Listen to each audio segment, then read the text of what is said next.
पुतहुआ न कैसे गए कुलक्ष्मी 12 बरस के अचरा के खूट में तोरा छिपा कर रखलियो आज तक कहिए तोहर मन के डंडो आई जगिया के हाथ में रंग रूप देखने के तोहर मन बह गेलो बढ़िया से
देख हमरे बेटा छिए हम एकर प्रणाम टूटा सकै छी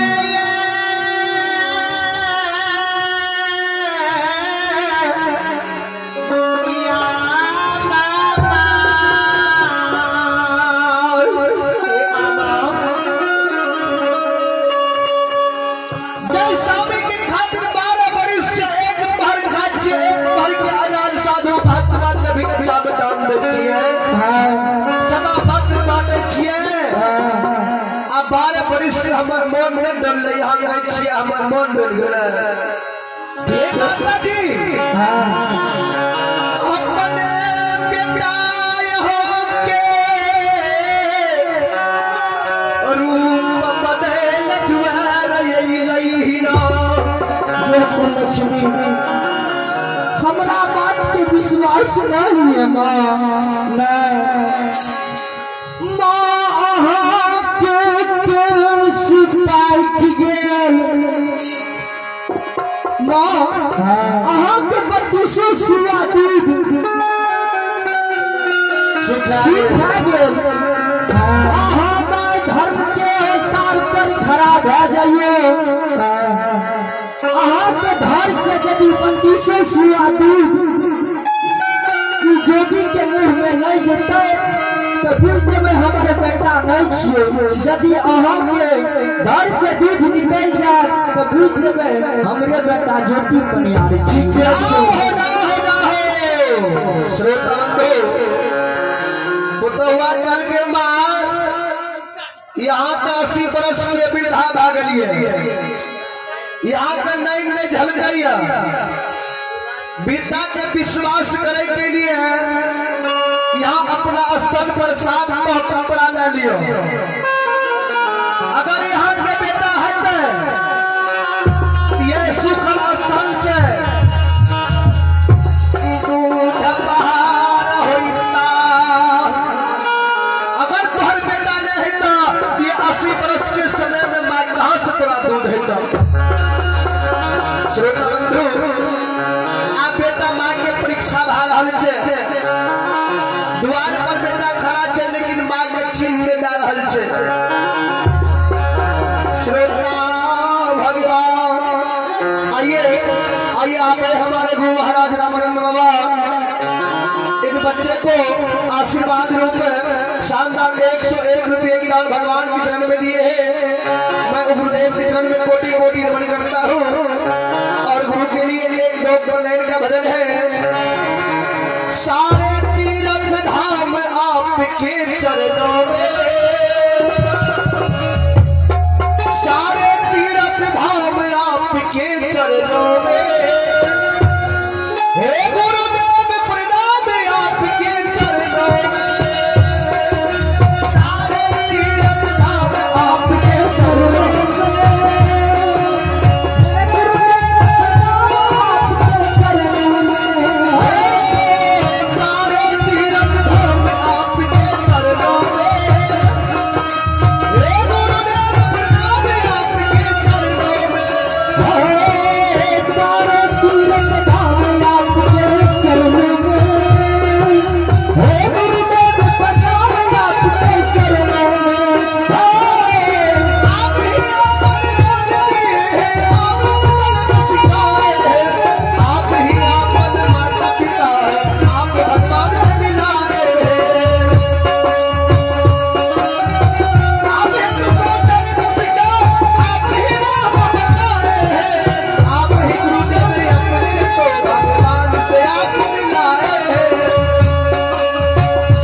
तीर्थ धाम आपके चरणों में, सारे तीर्थ धाम आपके चरणों में।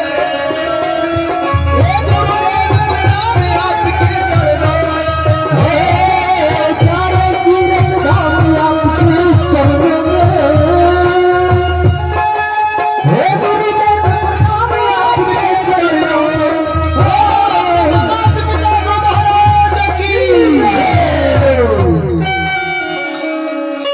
श्रोता बंधु माँ बेटा के जचना भा रहा है। यहाँ सब शांति के दान में